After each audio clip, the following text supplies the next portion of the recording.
Hello and welcome to Greetingstar. I'm so glad you could join me today. Here's a look at the card we're going to be making today. It's a Grateful for You card, and you could also use it for Easter. It has a very traditional look that I really enjoyed making, and I made it using supplies from the Spellbinders 2021 March 2021 Card Kit of the Month subscription. So let's get started. Okay, so you can see here I have the envelope and the card base, and those come in the kit. You get 10 cards and 10 envelopes. And these beautiful pattern papers, and also the adhesive that I'm going to be using, and these cardstock pieces of paper. You get 9 of these 8.5 by 11 pieces. You get a gold one too, but I'm not using the gold one today. So here is the dies that come with the kit and the stamp set. I'm not going to be using the stamp set, only the dies. And I'm going to use the bunny and the flowers. But you also get some really cute clovers for St. Patrick's Day.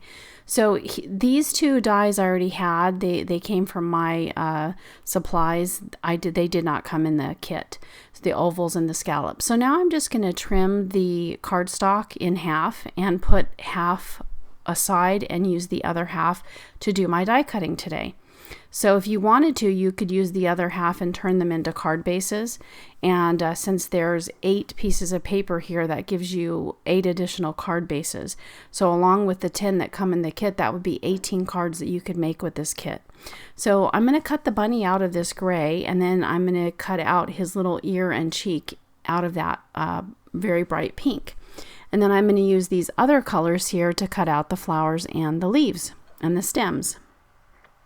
So I'm going to go ahead and do that over on my die cutting machine and bring that back so you can see. So I have the bunny cut out of the gray and the ear and the cheek you can see here. Now I will have to go back and cut another piece for the ear because I didn't even think about that. You only get one die for the ear, so you have to cut it twice. So I'm going to go ahead and show you these flowers next. And now I'm planning on trying to create a background for this focal image for the bunny. So I love this beautiful pattern paper, and so what I wanted to do was create a scalloped mat for that beautiful paper, but I didn't think that the size of my die was large enough. I love the pattern paper and I didn't really want to cover it up like this, or you know what I'm saying, I couldn't put it behind there, it wasn't large enough. So I'm just playing around with what I want to do, trying to find a solution to this dilemma. And it takes me a little while to figure out what I want to do, but I do eventually work it out, which you'll see in just a moment. And you can see those flowers up there at the top left corner that I cut out with my die cutting machine. Okay, so what I did was I have those 2 ovals, and I decided to go ahead and cut them in half. So this first one I'm cutting on the horizontal orientation, and on the next one I'll cut on the vertical orientation. But you can see if I do that, I have that space on the left and right, and there's no scallops on the left and right, so I'm gonna need to double them up. But I wasn't sure what to do, so I just went ahead and continued making my cards. So I'm trimming the background piece of paper here to fit my 4 1/4 by 5.5 sized card base. So you could see there that I had the bunny on its beautiful background paper, and now I'm gonna trim this scalloped oval in half, and I just used those 2 notches in the center to figure out where to cut it. So now if I do this one, I have enough on the side, but not enough on the top and the bottom. So I'm going to have to combine them. So what I'm going to do is I'm going to put this one on the bottom and the other one on the top, but I didn't like the way those pieces, those sharp edges were sticking out. So I'm just going to trim those off so you can't see those, and that looks much better, I think. I'm going to do the same thing with the top one so you can't see that pointy edge there. And then once I'm done with that, I will still need to have I'm going to need 3 more scallops on either side. So I'll just go ahead and cut those out of those other 2 rings that I had cut previously. And that's just copy paper. I just decided to use some copy paper to try to figure out this dilemma, and it worked great, so I just decided to keep it. I didn't go ahead and cut it out of the cardstock. Perhaps I was being a little bit lazy. But you can decide to do the same, or if you want, you can go back and cut it out of the cardstock. It's entirely up to you. So I'm just going to adhere that to the bottom and the top. And then I don't know if you can really see it, but there's no scallops on the left and the right. So that's why I'm going to need to trim up those other pieces so that I have enough to go all the way around. Now, if you didn't want to, you don't necessarily have to. I mean, card making is a creative art, so beauty's in the eye of the beholder, as they say. So I'm going to go ahead and just line this up so I know where to cut it.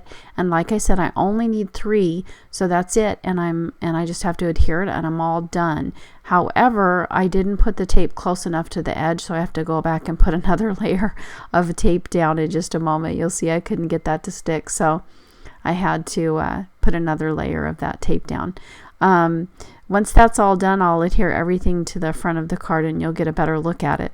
But again, that adhesive does come in the kit, so that's a great value.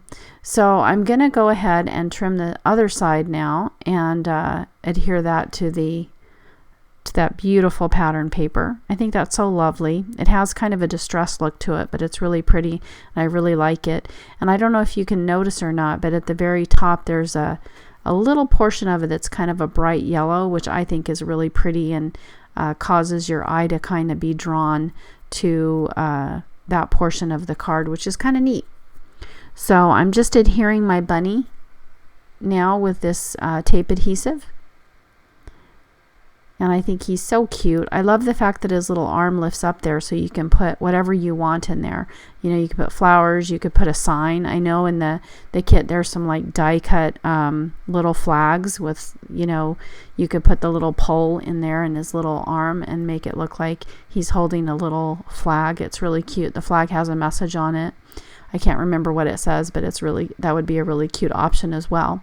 Okay, so now I have that one ear. I'll have to go back, like I said before, and cut another one, but I'm just putting together the flowers that I want the bunny to hold. And I did speed it up for you. Now I did have pink there, but I decided that purple was a better option. That's a complementary color to the yellow, and I think it just kind of is more attractive. It pops a little bit better, so I decided to do that. And then I chose this pink petals for the flower for that one. And I'm only going to use one leaf, and then I'm going to put those little tiny dots for circles on that one. So there we go. And I do think that you need a little bit more adhesive just to hold the bunny's hand down. So there we go. That's my bunny in the front of my card, except I am going to add a couple of 4 flourishes around the edge. But first I'm going to go ahead and finish adding that other ear to my bunny. So here's another die that I have out of my own stash. It didn't come with a kit, but I'm going to use this flourish here. And I'm going to create these really pretty little flourishes to go around the edges. And I think that this is just sort of a classic traditional look and design, and I love it. So anyway, I'm going to finish that up by just putting my tape adhesive down on my card panel so I can adhere it to the front of my card. And then we'll move on to the inside of the card in just a moment. I just love the fact that you get all of these supplies in this kit. I mean, you can just go to town and make as many cards as you want and have as much fun as you want, and everything's there that you need to make it with. I like to sometimes go ahead and use some other tools that didn't come in the kit just to make the card a little more fancy, but that's entirely up to you. Okay, so now I am using this marker that it's a Zig Wink of Stella marker, and I'm just using it to kind of make that greeting stand out a little bit better. And then I'm going to pop it up with some of those foam adhesives that come in the kit.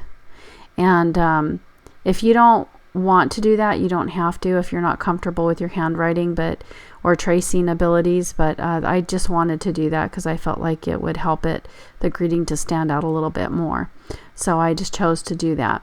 Now a little tip here, I went ahead and adhered it, and then later when I started to put down my flourishes around the edges, I just felt like that was too high, so I needed to take it off and move it, and I was just hoping that I wouldn't tear any of the paper, and thank goodness I didn't. So just a little tip, don't adhere things until you're sure where you want them.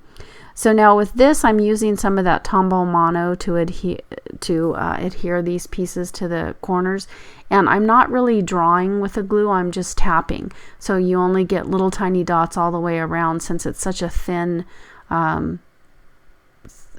thin little pieces there that I'm trying to adhere to the card. So I'm just tapping instead of drawing lines of glue. And when I'm done with that, we'll move on to the inside of the card. I think those little flourishes really add something to the card. And if you didn't have that die set, you could definitely just cut corners and maybe do a punch, some kind of a punch to create some kind of design. So I'm just going to write the word "for you." So the whole card, if you look at the front, will say grateful, and the inside says "for you." Now this Zig Wink of Stella pin is not made for hand lettering, but I do find that if you have a steady hand and you use pressure, a lot of pressure, hard pressure on the downstrokes and very light pressure on the upstrokes, you do get kind of a simulation of a hand lettering there. It doesn't have the really thicker or really thinner lines, but I think it looks pretty good. So that's what I decided to do for this card. If you didn't want to hand letter, you could certainly stamp a greeting, or choose, you could even print something out on your printer.